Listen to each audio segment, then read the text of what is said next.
কোরআনে প্রত্যেকটা আয়াতে হিকমত লুকিয়ে আছে, প্রত্যেকটা আয়াতে ইবরাত শিক্ষা লুকিয়ে আছে। এই শিক্ষাগুলি যতদিন পর্যন্ত আমরা নিতে পারবো না, এই শিক্ষাগুলি যতদিন পর্যন্ত আমরা ধারণ করতে পারবো না, এই শিক্ষাগুলি যতদিন পর্যন্ত আমরা মানুষের সামনে উপস্থাপন করতে পারবো না, ততদিন পর্যন্ত আপনার সন্তান, আমার সন্তান আমাকে সম্মান করতে শিখবে না। আমার সন্তান, আপনার সন্তান ডাইল খাবে, গাঁজা খাবে, হিরোইন খাবে, দুনিয়ার আজে বাজে গেমে আসক্ত হবে, অন্যের মেয়ে কিনে পালিয়ে যাবে। আপনি বলবেন, আপনার কথায় গ্রাহ্য করবে না। আপনি তাকে সালাতের কথা বলবেন, সে সালাত করবে না। আপনি তাকে পর্দা করতে বলবেন, সে পর্দা করবে না। কারণ আমরা তো শিক্ষাটা শিখিই নাই, কোরআনের শিক্ষা আমরা নিজেরাও নেই নাই, আমাদের বাচ্চাদেরকেও শিখাই নাই। কিভাবে আমরা তাদের কাছ থেকে আদব কায়দা আশা করতে পারি? আমরা অনেক সময় বলি বেয়াদব হয়ে গেছে, আমার কথা শুনে না, বাচ্চা সালাম দেয় না। আসসালামু আলাইকুম ওয়া রাহমাতুল্লাহি ওয়া বারাকাতুহু।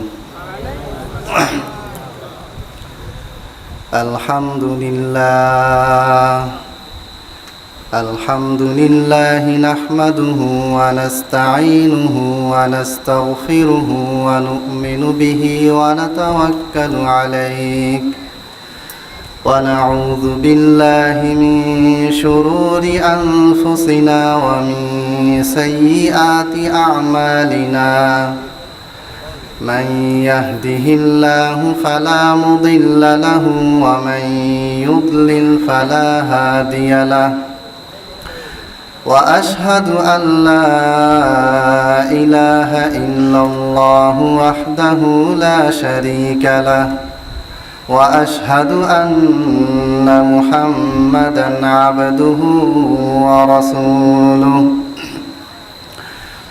أما بعد فإن خير الحديث كتاب الله وخير الهدي هدي محمد صلى الله عليه وسلم وشر الأمور محدثاتها وكل محدثة بدعة وكل بدعة ضلالة وكل ضلالة في النار. بعد أعوذ بالله من الشيطان الرجيم. بسم الله الرحمن الرحيم. يا أيها الذين آمنوا اتقوا الله حق تقاته ولا تموتن إلا وأنتم مسلمون. يا أيها الناس اتقوا ربكم الذي خلقكم من نفس واحدة وخلق منها زوجها وبث منهما رجالا كثيرا ونساء واتقوا الله الذي تساءلون به والأرحام إن الله كان عليكم رقيبا. يا أيها الذين آمنوا اتقوا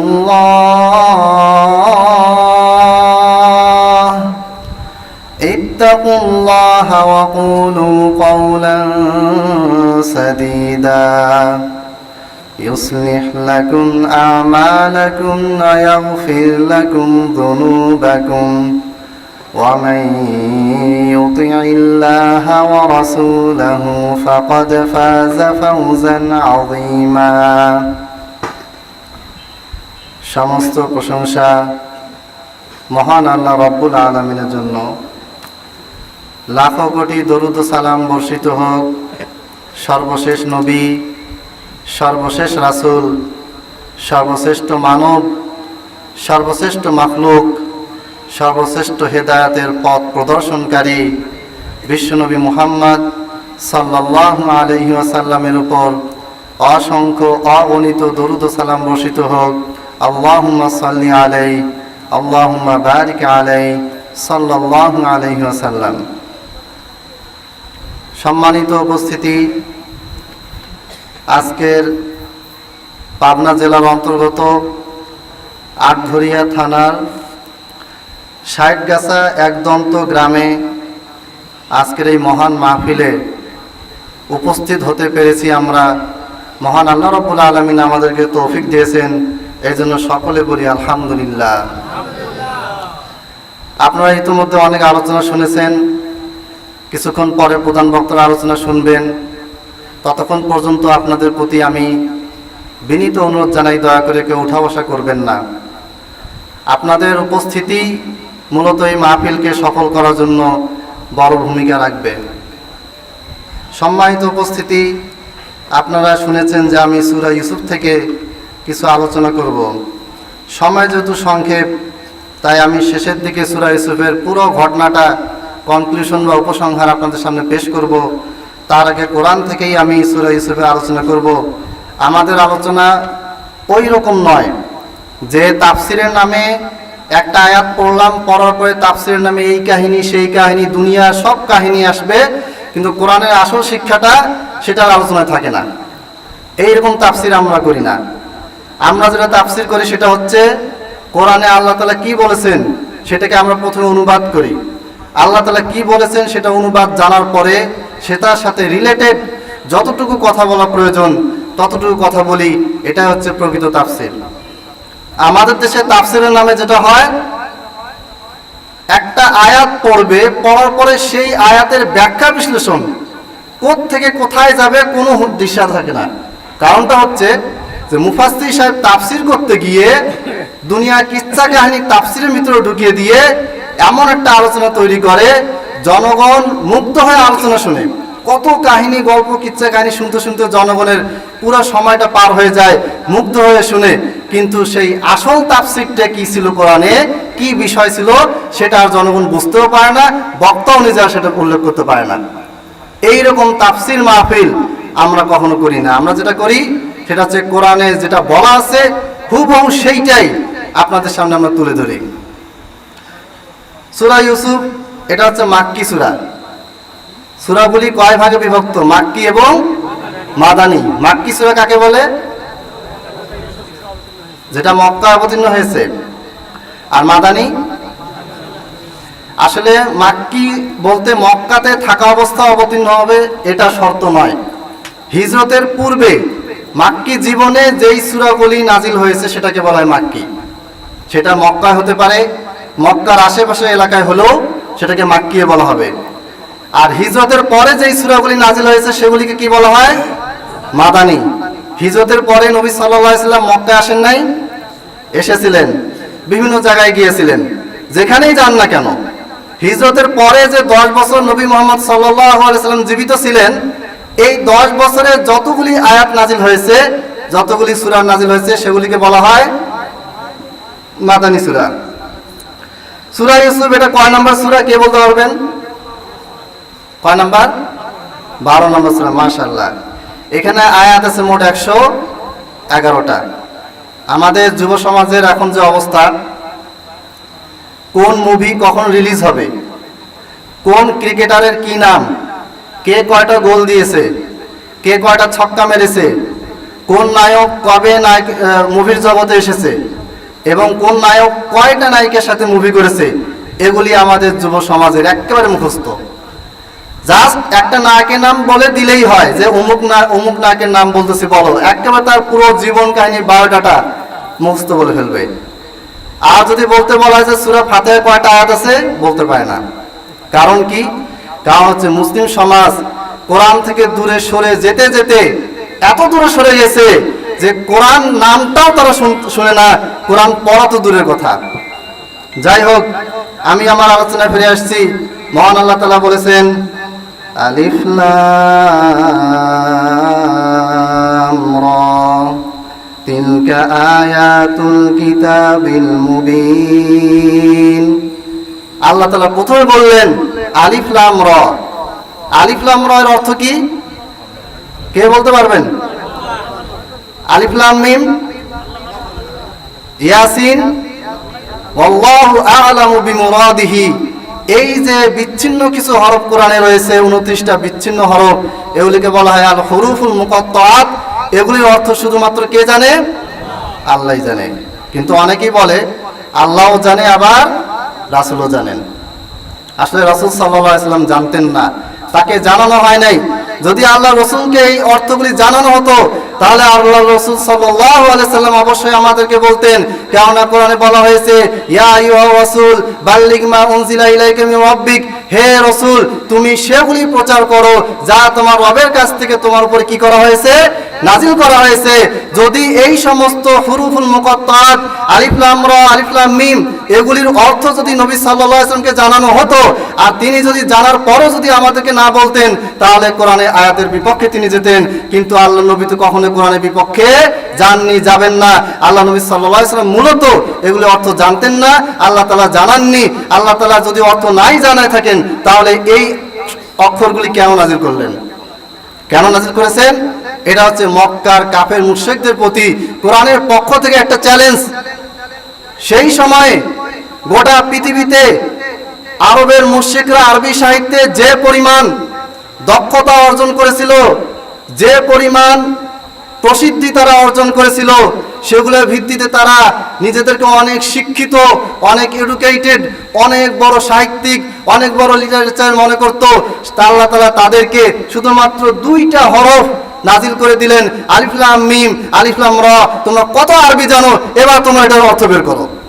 তারা সারা জীবন চেষ্টা করছে কিন্তু পারে নাই। কোরআন হচ্ছে মুজিজা। কোরআন কি? মুজিজা। মুজিজা মানে যে অন্যকে অপারগ করে দেয়, যে অন্যকে হারিয়ে দেয়, যার কাছে কখনো কেউ মাথা তুলতে পারবে না, যার কাছে কখনো কেউ জিততে পারবে না। তাহলে এই আয়াতের এই অর্থটা আলিফ লাম রা এর অর্থ হচ্ছে শুধুমাত্র আল্লাহ তাআলাই জানেন, আর অন্য কেউ জানেন না। এটা হচ্ছে সঠিক আকীদা। এই আকীদা আপনাকে আমাকে রাখতে হবে। তিলকা আয়াতুল কিতাবিল মুবিন, এই আয়াতগুলি তিলকা আয়াত, এই আয়াতগুলি কিতাবিল মুবিন একটি স্পষ্ট কিতাবের আয়াত। অর্থাৎ স্পষ্ট কিতাব বলতে কোন কিতাবকে বোঝানো হয়েছে? কোরআনকে। এরপরে আল্লাহ তাআলা বলতেছেন ইন্না আনজালনাহু কুরআনান আরাবিয়্যান লাআল্লাকুম তা'কিলুন। ইন্না আনজালনাহু কুরআনা, নিশ্চয়ই আমি এই কোরআনকে নাজিল করেছি। কোন ভাষায়? আরাবিয়ান, আরবি ভাষায়। লাআল্লাকুম তা'কিলুন, যেন তোমরা কি করতে পারো? বুঝতে পারো। আচ্ছা, আমরা কি কোরআন শুনলেই বুঝতে পারি? তাহলে আল্লাহ কেন বলেন এই কথা? আল্লাহ বললেন যে কোরআন আরবি ভাষায় আমি নাজিল করেছি যেন তোমরা বুঝতে পারো। আমরা তো বাংলা বুঝি, আমরা তো আরবি বুঝি না। তাহলে এটার অর্থ কি? এটার অনেকগুলি অর্থের ভিতরে 2টা অর্থ আমি বলে যাই। একটা হচ্ছে কাফের মুশরিকরা তারা আরবি ভাষায় কথা বলতো, তাদের সময়ে তাদের কাছে কোরআন নাজিল হয়েছে, তারা কোরআন শুনলেই বুঝতে পারতো, সহজেই বুঝতে পারতো, এই জন্য আল্লাহ এটা বলেছেন। আরেকটা হচ্ছে যারা আরবি ভাষা বোঝে না, আরবি ব্যাকরণ জানে না, সাহিত্য জানে না, আরবি কোনো শব্দই জানে না, এই রকম ব্যক্তিকেও যদি কোরআনটা যদি আপনি ভালো করে উপস্থাপন করেন, কোরআনের অনুবাদ যদি ঠিকমতো উপস্থাপন করে, তাহলে তারাও কোরআন বুঝতে সক্ষম। কিয়ামত পর্যন্ত যে কোনো স্তরে যে কোনো মানুষ কোরআন বুঝতে সক্ষম। আমাদের দেশের অনেকেই বলে যে সাধারণ মানুষ কোরআন বুঝবে না, হাদিস বুঝবে না, কোরআনের অনুবাদ তাদের পড়া উচিত নয়, বুখারীর অনুবাদ তাদের পড়া উচিত নয়, আমাদের কাছে আসতে হবে, আমরা যেটা বলবো সেটা তাদেরকে মেনে নিতে হবে। কিন্তু কোরআন সেটা বলতেছে না। কোরআন কি বলতেছে?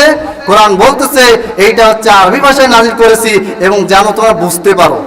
তার মানে আপনি আমি যতই আরবি না বুঝি না কেন, আপনি আমি যদি কোরআন নিয়ে গবেষণা করি, আপনি আমি যে আলেমদের সহযোগিতায় যে কোরআন বুঝতে চাই, সহজে বুঝতে পারবো। যে কোনো স্তরে যে কোনো মানুষ সহজে কোরআনকে বুঝতে পারবে। এরপর আল্লাহ তাআলা বলছেন নাহনু নাকুসু আলাইকা আহসানাল কসাসি বিমা আওহাইনা ইলাইকা হাযাল কুরআন ওয়া ইন কুনতা মিন ক্বাবলিহি লামিনাল গাফিলিন। নাহনু নাকুসু আলাইকা আহসানাল কসাস, হে নবী আমি তোমাকে একটি সর্বোত্তম ঘটনা আমি তোমার সামনে বর্ণনা করতে যাচ্ছি। বিমা আওহাইনা ইলাইকা হাযাল কুরআন, এই কোরআনের মাধ্যমে আমি তোমাকে যেটা ওহীর মাধ্যমে জানাচ্ছি। ওয়া ইন কুনতা মিন ক্বাবলিহি লামিনাল গাফিলিন, অর্থাৎ এই যে সূরা ইউসুফ যে ঘটনাটা, এটা অতি উত্তম একটা ঘটনা। আল কোরআনে 25 জন নবীর ব্যাপারে আলোচনা আছে। সবচেয়ে বেশি আলোচনা আছে কোন নবীর নামে? কে বলতে পারবেন? মুসা আলাইহিস সালাম। মুসা আলাইহিস সালামকে নিয়ে কোরআনের অসংখ্য আয়াত আছে, কিন্তু মুসা নামে কোনো সূরা আছে নাই। কোরআন নাজিল হয়েছে কার উপরে? মুহাম্মদ সাল্লাল্লাহু আলাইহি ওয়াসাল্লাম। মুহাম্মদ সাল্লাল্লাহু আলাইহি ওয়াসাল্লামের নামে একটা সূরা আছে, কি নাম? সূরা মুহাম্মদ। কিন্তু সেখানেও মুহাম্মদ সাল্লাল্লাহু আলাইহি ওয়াসাল্লামের জীবন কাহিনী বর্ণিত হয়নি।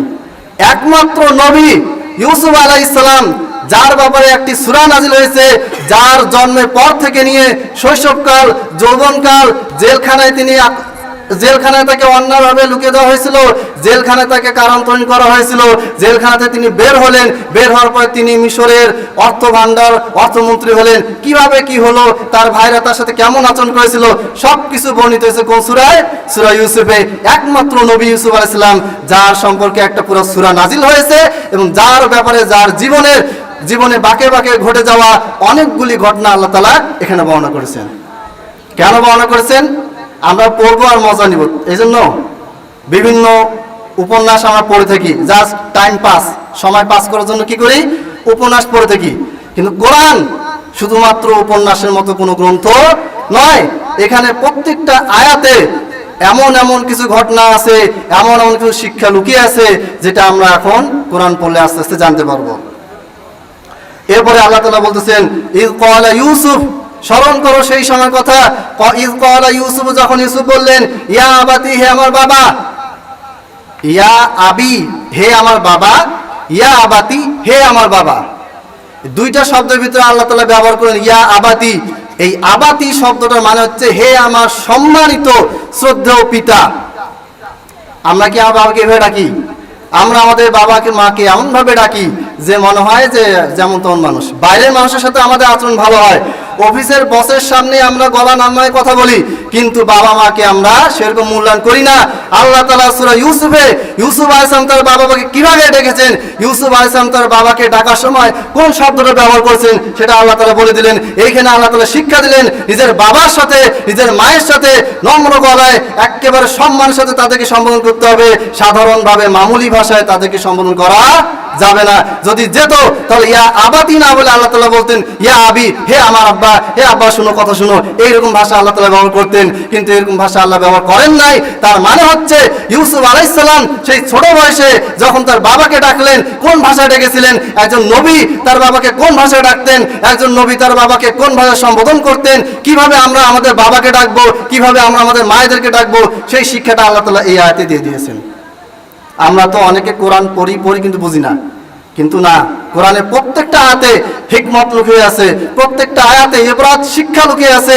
এই শিক্ষাগুলি যতদিন পর্যন্ত আমরা নিতে পারবো না, এই শিক্ষাগুলি যতদিন পর্যন্ত আমরা ধারণ করতে পারবো না, এই শিক্ষাগুলি যতদিন পর্যন্ত আমরা মানুষের সামনে উপস্থাপন করতে পারবো না, ততদিন পর্যন্ত আপনার সন্তান, আমার সন্তান আমাকে সম্মান করতে শিখবে না।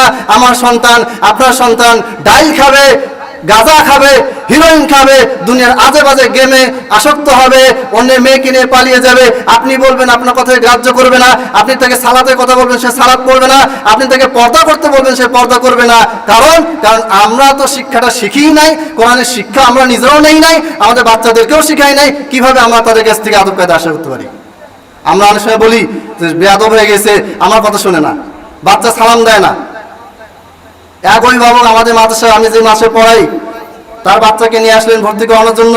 অফিসে ঢুকার সময় বাচ্চা সালাম দেয়নি। এখন আমাকে দেখে, আমি তো হুজুর মানুষ, আমাকে দেখে বলতেছে দাও তো সালাম দাও, সালাম দাও, হুজুরকে সালাম দাও। তখন আমি ওনাকে বললাম, আপনি যে অফিসে ঢুকেছেন, সালামটা কিন্তু আপনাকে দেওয়া লাগতো। যখন আপনি সালাম দিবেন, তখন আপনার ছোট বাচ্চা অটোমেটিকলি আপনাকে দেখে সালাম দেওয়া শিখবে। মনে রাখবেন, ছোট্ট শিশুরা কথা শোনে না, তারা দেখে দেখে শিখে। আপনি তাকে যেটা করতে বলবেন সেটা সে করবে না, আপনি যেটা করবেন সেটা সে করবে। তারা অনুকরণ করে, কারণ তারা আদেশ নিষেধ বোঝে না। আপনার কথার মর্ম সে যতটা বুঝবে, আপনার কর্ম দেখে সে তার চেয়ে বেশি বুঝবে। সম্মানিত উপস্থিতি, ইউসুফ আলাইহিস সালাম তার বাবাকে কি বলেছিলেন? ইন্নী রাআইতু আহাদা আশারা কাওকাবান ওয়াশ-শামসা ওয়াল কমারা রাআইতুহুম লি সাজিদিন। ইন্নী রাআইতু আহাদা আশারা কাওকাবান, হে আমার সম্মানিত বাবা, হে আমার শ্রদ্ধেয় বাবা, ইন্নী রাআইতু, অবশ্যই আমি দেখেছি, আহাদা আশারা কাওকাবান, 11টা কি? কে বলতে পারবেন? তারকা। ইউসুফ আলাইহিস সালাম 11টা তারকা দেখেছেন, ওয়াশ-শামস এবং একটি সূর্য, ওয়াল কমার এবং একটি চাঁদ, রাআইতুহুম লি সাজিদিন, আমি দেখলাম 11টা তারকা, একটা সূর্য, একটা চাঁদ আমাকে কি করছে? সিজদা করছে। ইউসুফ আলাইহিস সালাম, মনে রাখবেন, নবীরা যেই স্বপ্ন দেখতো সেটাও ওহী। আমাদের স্বপ্ন এটা যা তা হতে পারে, যা খুশি হতে পারে, কিন্তু নবীদের স্বপ্ন সেটা ছিল ওহী। আল্লাহ তাআলা স্বপ্নের মাধ্যমে নবী সাল্লাল্লাহু আলাইহি ওয়াসাল্লাম ইউসুফ আলাইহিস সালামকে একটা আগাম বার্তা দিলেন।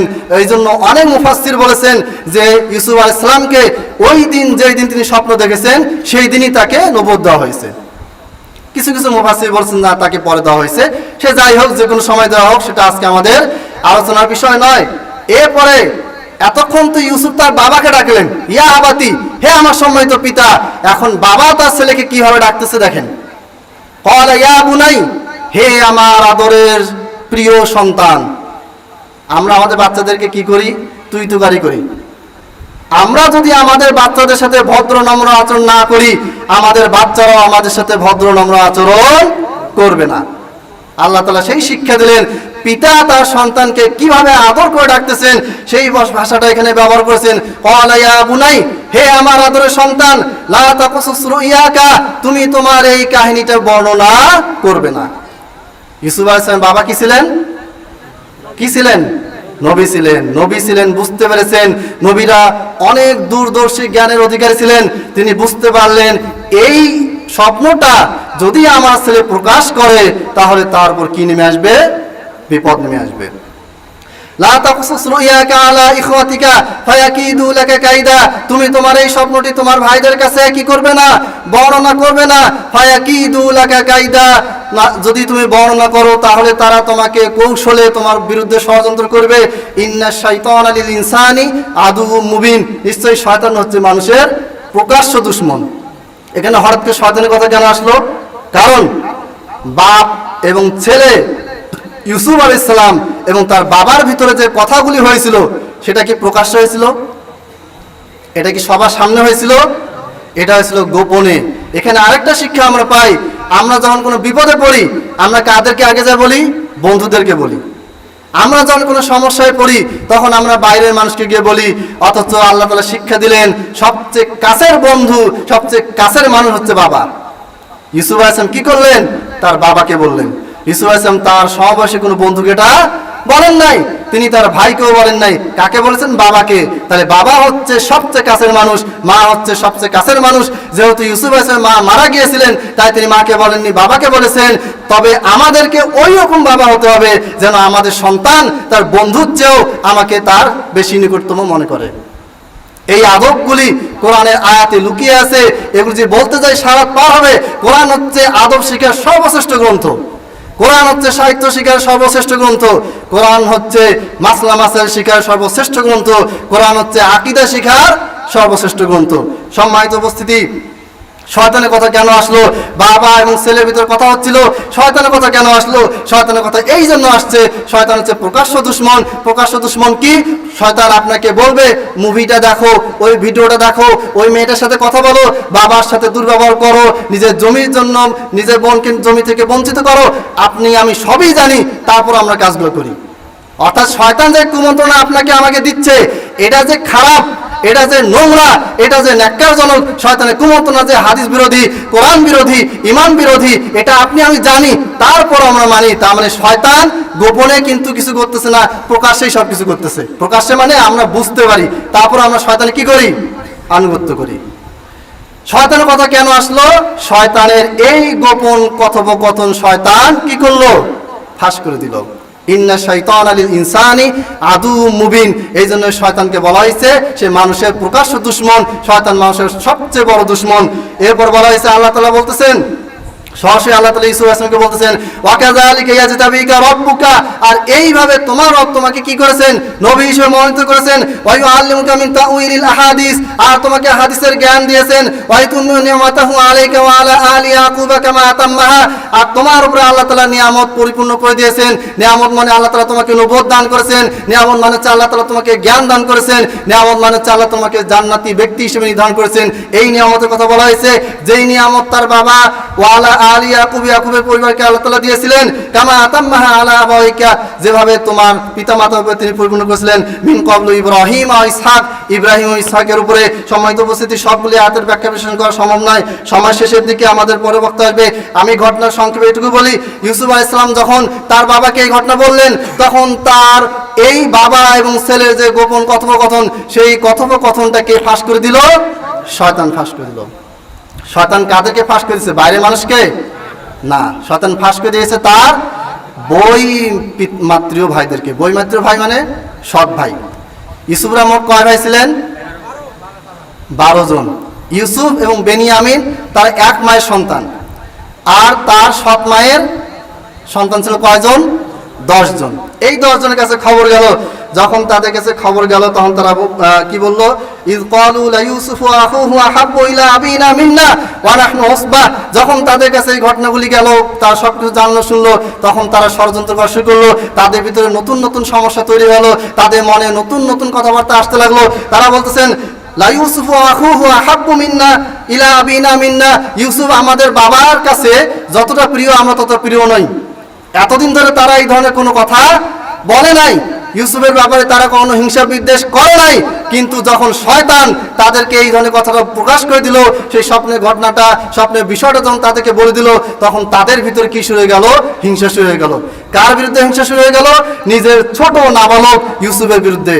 একটা ছোট্ট নাবালক, সুন্দর ফুটফুটে একটা ছেলে, তার বিরুদ্ধে 10 ভাই কি করলো? ষড়যন্ত্র করা শুরু করলো। তারা বলল, তারা তাদের বাবাকে বলল, হে আব্বা, আপনি কেন তাকে এত বেশি ভালোবাসেন? ওয়ানাহনু উসবাতুন, আমরা এই 10 জন হচ্ছে একটা শক্তিশালী দল, আমরা এই 10 জন হচ্ছে একটি শক্তিশালী জামাত। আপনার রাখাল, আপনাদের বাড়ির কাজকর্ম, রাখালদেরকে ঘাস খাওয়ানো, সবকিছু আমরা করি, এরপর কেন আপনি আমাদের চাইতে ইউসুফকে বেশি ভালোবাসেন? ইন্না আবানা লাফি দালালিম মুবিন। মূলত আমরা আমাদের বাবাকে কি দেখতে পাচ্ছি? স্পষ্ট বিভ্রান্তির মধ্যে পতিত থাকতে দেখতেছি। নিজের বাবা, যেই বাবা ছিলেন নবী, সেই বাবাকে তার সন্তান মনে করতেছে আমার বাবা, আমাদের বাবা বিভ্রান্তির মধ্যে আছে। নাউজুবিল্লাহ মিন যালিক। এই চিন্তা ভাবনা কেন তাদের মাথায় আসলো? শয়তান ঢুকিয়ে দিয়েছে। এই জন্য আল্লাহ তাআলা শয়তানের কথা বলেছেন। আল্লাহ তাআলা হুট করে ইউসুফ এবং তার বাবার কথোপকথনের মাঝখানে হঠাৎ করে শয়তানের কথা কেন এসেছে? কারণ শয়তানের মাধ্যমেই এইখানে ষড়যন্ত্র চক্রান্ত শুরু হয়েছে। আর শয়তান এই ষড়যন্ত্র কাদেরকে দিয়ে করিয়েছে? ইউসুফের ভাইদেরকে দিয়ে। মানুষ প্রতিনিয়ত না বুঝে ষড়যন্ত্রের ফাঁদে পা দিচ্ছি, না বুঝে নিজের বাবাকে ভুল বুঝি, না বুঝে নিজের মাকে ভুল বুঝি, না বুঝে আমরা কাছের মানুষকে ভুল বুঝি, না বুঝে আমরা স্ত্রীদেরকে ভুল বুঝি। এইভাবে করে আমাদের ভিতরে শত্রুতা তৈরি হয়। সেই শত্রুতা বাড়তে বাড়তে এমন পর্যায়ে পৌঁছে যায়, খুনাখুনি মারামারি পর্যন্ত পৌঁছে যায়। প্রত্যেক দিন ভিডিওতে, প্রত্যেক দিন নিউজে এই ধরনের ঘটনা, কিছু হলে মারামারি, মারামারি খুনাখুনি এখন ডালভাত হয়ে গেছে। কেন? কারণ আমাদের ধৈর্য নেই। বুঝার অধ্যায় একটা জিনিস বুঝতে হবে, সেই বুঝার ক্ষমতা, ধৈর্যটা আমাদের নেই। ইউসুফের ভাইয়েরা কি করতো? তাদের উচিত ছিল তাদের বাবাকে বলা, কিন্তু তারা নিজেরাই ডিসিশন নিয়ে নিল যে আমাদের বাবা ইন্না আবানা লাফি দালালিম মুবিন, স্পষ্ট গুমরাহির ভিতরে আমাদের বাবা আছে। কেন গুমরাহিতে আছে? কারণ ইউসুফকে বেশি আদর করে আমাদের চাইতে। সম্মানিত উপস্থিতি, আমি শেষ করব। এরপরে কি হলো? ইউসুফের ভাইরা বলল যে উকতুলু ইউসুফ, তোমরা ইউসুফকে হত্যা করো। আও ইতরাহুহু আরদান ইয়াখলু লাকুম ওয়াজহু আবিকুম ওয়া তাকুনু মিন বাদিহি কওমান সালিহিন। তারা বুদ্ধি করতে লাগলো, ইউসুফ তো খুবই প্রিয়, ইউসুফ আমাদের চাইতে আমাদের পিতার কাছে বেশি প্রিয়। আমরা এত কিছু কাজ করি, আমরা সংসারে কাজ করি, আমরা রাখাল পালন করি, আমরা অর্থনৈতিক ব্যবসাগুলো দেখি, সব কিছু আমরা করার পরও যখন আল্লাহ আমাদের বাবা ইউসুফকে বেশি আদর করেন, তখন আমাদের বাবা গুমরাহিতে আছে। এখন কিভাবে ইউসুফকে সরিয়ে দেওয়া যায়, কিভাবে আমরা আমাদের বাবার কাছে যেতে পারি, সেই বুদ্ধি তারা করলো। তারা বললো যে উকতুলু ইউসুফ, তোমরা ইউসুফকে হত্যা করো। আও ইতরাহুহু আরদান, অথবা তাকে এমন একটা জমিতে ফেলে আসো যেখানে সে আর কখনো আমাদের খুঁজে পাবে না, আমাদের বাবাও তাকে আর খুঁজে পাবে না। ওয়াজহু ইয়াখলু লাকুম ওয়াজহু আবিকুম মিন বাদিহি ওয়া তাকুনু মিন বাদি কওমান সালিহিন। আর ওয়াতাকুনু মিন বাদিহি, এরপর তোমরা হয়ে যাবে, মানে আমরা 10 ভাই হয়ে যাব, মিন বাদি কওমান সালিহিন, ভালো মানুষ হয়ে যাব। মানে এখন পাপ কাজটা করে ফেলি, ইউসুফকে সরিয়ে দেয়, তারপরে আমরা পরবর্তীতে কি হয়ে যাব? ভালো মানুষ হয়ে যাব। শয়তান আমাদেরকে এটা ক্ষমতা দেয় না। আজকে নামাজ না পড়ি, কালকে পড়ি, 5 বছর পরে পড়বো, বিয়ের পরে বাচ্চা হবে তখন নামাজ পড়বো। হজ করে আসি, হজ করে আসার পরে বিড়ি খাওয়া ছেড়ে দিব, নামাজ ধরবো। এরকম কুমন্ত্রণা আমাদেরকে দেয় না শয়তান। এই কুমন্ত্রণা নবীর ছেলেকে যদি দিতে পারে, তাহলে আপনাকে আমাকে তারও বেশি দিতে পারবে। নবীর ছেলেকে সেই কুমন্ত্রণা শয়তান দিয়েছিল যে তোমরা ইউসুফকে হত্যা করো অথবা ইউসুফকে দূরে ফেলে দাও, তারপরে তোমার পরবর্তীতে ভালো মানুষ হয়ে যাবে। ক্বালা কাইলুম মিনহুম, এই 10 জনের ভিতর থেকে একজন বলল, লা তাকতুলু ইউসুফ, তোমরা ইউসুফকে হত্যা করো না। ওয়ালকুহু ফি গয়াবাতিল জুব্বি, তোমরা ইউসুফকে একটা কুয়ার, গহীন কুয়ার ভিতরে ফেলে দাও। ইয়ালতাকিতু বাদুস সাইয়ারা, তাহলে কি হবে, পরবর্তীতে যারা পথচারী যাবে তারা কি করবে, তাকে তুলে নেবে। ইন কুনতুম ফাইলিন, যদি তোমরা ইউসুফকে কিছু করতে চাও, মানে মারিও না। ওরা যেহেতু ভাই হয়, একটু হলো দরদ তো ছিল। সেখান থেকে একজন বলল, যে বলেছে তার নাম ইয়াহুদা, বিভিন্ন ঐতিহাসিক ঘটনা ইয়াহুদা বলা হয়। নাম যেটাই হোক, তাদের নাম আল্লাহ তাআলা নেন নাই, হাদিসও তাদের নাম নেই। বিভিন্ন ঐতিহাসিক ঘটনায় আল বিদায়া নিহায়া বিভিন্ন গ্রন্থে নাম পাওয়া যায়। নামগুলি যেটাই হোক, সেটা আমাদের ভাই বলেছিল, তাকে হত্যা না করে কি করো, তাকে একটা গভীর কুয়ায় ফেলে দাও। সেই গভীর কুয়াতে সে থাকবে। যখন কাফেলা যাবে, তখন কাফেলারা পানির খোঁজে যখন কূপের কাছে আসবে, তখন তারা ছেলেটাকে পাবে, তুলে নিয়ে যাবে। নাউজুবিল্লাহ মিন যালিক। একটা ছোট্ট বাচ্চা, তাকে নিয়ে তার ভাইরা কত বড় ষড়যন্ত্র করেছিল। এইভাবে করে তারা অনেক কিছু করেছিল। তারা তাদের বাবা ইয়াকুব ইসলামের কাছে বলল যে আপনারা খালি ইউসুফকে ঘরে আটকে রাখেন, ইউসুফ কিছুই করে না, আমরা বাইরে কাজ করি, ইউসুফকে ছেড়ে দেন, আমরা তাকে দেখব। বাবা এক পর্যায়ে রাজি হন। 10টা সন্তানজন বারবার বাবাকে গিয়ে বলতে লাগলো যে আমাদেরকে ইউসুফকে আমাদের হাতে দেন, আমাদের সাথে বাইরে যাবে, খেলবে। তখন বাবা একদিন তাদেরকে কি করলেন, ছেড়ে দিলেন। আর সেদিন তারা ইউসুফকে ফেলে দিল। আর তারা কাঁদতে কাঁদতে, মানে ঢঙের কান্না যেটাকে বলে, মিথ্যা কান্না, ভণ্ডামি কান্না, এই কান্না কাঁদতে কাঁদতে তারা বাবার কাছে আসলো। আর একটা পোশাককে, ইউসুফের পোশাকটাকে কি করলো, একটা প্রাণী জবাই করে সেই প্রাণীর রক্ত মেখে ইউসুফ বাবার কাছে আসে বললো, ওয়াজাউ আবাহুম ইশাআ ইয়াবকুন। রাতের বেলা তারা কাঁদতে কাঁদতে আসলো। আর তার বাবাকে বললো যে এই যে আমরা ইউসুফকে নিয়ে গেছিলাম, আমরা ইউসুফকে রেখে বাইরে একটু দূরে গিয়েছিলাম, বাঘ এসে আকালাহু যিবু, তাকে চিতাবাঘ এসে খেয়ে ফেলেছে, এই দেখেন রক্তমাখা জামা, আপনি তো আমাদের কথা বিশ্বাস করবেন না। মানে তারা যে পাপ কাজ করেছে, করার পরে তাদের ভিতরে কোনো অনুশোচনা নাই। তারা যে বাবাকে বলবে যে বাবা আমরা ভুল করে কাজটা করে ফেলেছি, ভুল স্বীকারোক্তি নাই। প্রথমে প্রাণ করলো, প্রথমে বাবাকে কি করলো, বাবাকে গোমরা বললো, নিজের বাবা নবী, নবীকে গোমরা বললো। তারপরে তো প্ল্যান করলো, প্ল্যান মোতাবেক ইউসুফকে ফেলে দিল। ফেলে দেওয়ার পরেও তাদের ভিতরে কোনো অনুশোচনা নাই। এরপরে আবার আসে তারা কি করতেছে, বাবার কাছে মিথ্যা কথা বলতেছে। তাহলে বুঝা গেল, আপনি আমি যখন শয়তানের ফাঁদে পা দিব, তখন আমরা একটার পর একটা মিথ্যা বলতে থাকবো, একটার পর একটা অপরাধ করতেই থাকবো। যত বেশি অপরাধ করবো, তত বেশি আমাদের অন্তরে কি পড়বে, স্পট পড়বে, দাগ পড়বে। তত বেশি আমাদের তওবা করার অনুভূতিটা কমে যাবে। যত বেশি আমি পাপ করব, তত বেশি আমার তওবা করার অনুভূতি কমে যাবে। যত বেশি পাপ করব, তত বেশি আমার ভালো কাজের প্রতি আকর্ষণ হারিয়ে যাবে। যত বেশি আমি পাপ করব, যত বেশি আপনি পাপ করবেন, তত বেশি আরো বেশি পাপের ভিতরে ডুবে যাবেন। আপনি যদি মনে করেন যে না, আজকে আমি খারাপ কাজটা করে আজকে মুভিটা দেখে নেই, কালকে থেকে আর দেখবো না, না আজকে 1 ঘন্টা মুভি দেখছেন, কালকে 2 ঘন্টা দেখবেন, কালকে 2 ঘন্টা দেখলে তারপর 3 ঘন্টা দেখবেন। এইভাবে করে দিনের পর দিন পাপ বাড়তে থাকবে, বাড়তে থাকবে। তার চাক্ষুষ ঘটনা আল্লাহ তাআলা বর্ণনা করে দিলেন কোরআনে। কার সন্তান? নবীর সন্তান। এরপরে আরো অনেক ঘটনা, ইউসুফ জুলেখার ঘটনা, আরো অনেক কিছু আছে। এগুলি আপনার কোরআনটা পড়ে নেবেন। আমার কথা হচ্ছে, আপনার কোরআন অনুবাদ সহ পড়বেন, বোঝার চেষ্টা করবেন। কোরআন আপনাকে আলোর পথ দেখাবে। আল্লাহ তাআলা বারবার কোরআনকে আলো বলেছেন। আল্লাহ তাআলা আমাদেরকে কোরআন থেকে আলো নেওয়ার তৌফিক দান করুন, আমিন। এবং যাবতীয় অন্যায় অশ্লীল কর্মকাণ্ড থেকে বেঁচে থাকার জন্য এই কোরআন আমাদেরকে যেই হুকুমগুলি দিয়েছে, বিধান দিয়েছে, হাদিস আমাদেরকে যে হুকুম দিয়েছে, বিধান দিয়েছে, সেই বিধানগুলি জেনে বুঝে পড়ার তৌফিক দান করুন, আমিন। আল্লাহ তাআলা কোরআনকে আরবি ভাষায় নাজিল করেছেন, আমাদের আলেম ওলামা এটাকে বাংলা অনুবাদ করেছে, তাফসীর করেছে। আমাদের জন্য কোরআন বোঝা খুবই সহজ। আমরা যেন প্রত্যেক দিন কমপক্ষে একটা করে আয়াত হলেও যেন অনুবাদ সহ পড়ি। কোরআন অনুবাদ না বুঝে পড়লেও নেকি হয়, ঠিক আছে, কিন্তু কোরআন যদি সারা জীবন যদি শুধু পড়েই যান, অনুবাদ যদি না পড়েন, তাহলে এখানকার যত কল্যাণ আছে সেই কল্যাণ থেকে আপনি আমি কি হব, মাহরুম হয়ে যাব। আল্লাহ তাআলা আমাদেরকে বুঝার তৌফিক দান করুন, আমিন। ওয়া আখিরু দাওয়ানা আলহামদুলিল্লাহি রাব্বিল আলামিন। আসসালামু আলাইকুম ওয়া রাহমাতুল্লাহি ওয়া বারাকাতুহু।